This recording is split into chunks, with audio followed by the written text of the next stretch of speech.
Hello and welcome to Optimistic Wellness. I'm Josh Lukovetsky. Today's post is the comparison conundrum. What does this mean? Well, it means that in any respect, comparing yourself to other people, whether they're higher in social status, lower in social status, it's not beneficial. As a matter of fact, it's harmful in the long term. It's an ingrained part of our psychology, so we can't get rid of it, but we can become aware of it. So, let's draw an example here. Let's say first of all, let's just agree on the premise here. You will never be the richest person in the world. Let's just say, maybe you'll be a billionaire, but let's just say you're not going to be $100 billion net worth, maybe only 50. So you're not going to be number one richest person in the world, you're not going to be the poorest person in the world. So you're in between, you're vacillating in between. This means that there's lots of people to compare yourself to. Particularly, if you're watching this video, that means you're probably in the upper part. Way in the upper. And see, there it is. There's the comparison myself. I'm comparing. So you can't get rid of this. But here's the thing. We oftentimes, when we're in a really bad mood, we will draw up examples of people who we believe to be in a less fortunate situation than us.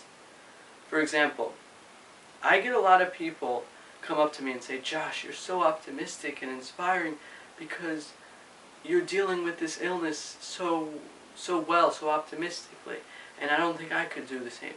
To which, first of all, I say thank you very much for those really kind words. I appreciate it. But the second thing here is that we're all human beings, and if I was in your situation, I'd be doing my absolute best to live to the best of my abilities. If you were in mine, you would do the same thing. We don't know our strength until we're actually challenged. So you can look to people. I'm not saying you don't look to people for inspiration. I'm just saying you don't compare yourself.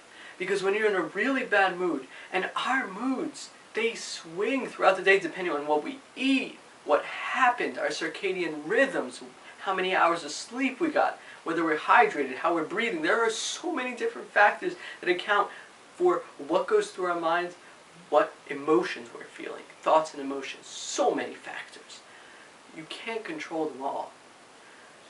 And your mind might go, well, there are kids in Africa that are starving and I'm in a bad mood. How could I be this way? And then you beat yourself up and the cycle just continues. How do you escape that? The best solution I've found, and this has worked, is loving kindness, or metta, M-E-T-T-A. Greatest thing ever, towards yourself when this happens. So you could have a really bad thought like I just said, like, oh, there are people in such a worse off situation than me. What am I going to do? Then just restate that thought if you catch yourself. Don't worry if you don't catch yourself. Just whenever you do, say, you know what?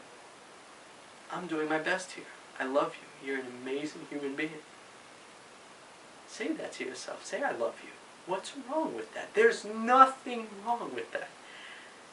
And that's how, little by little, you escape this comparison conundrum. So thank you for watching, and remember that optimism is the only way.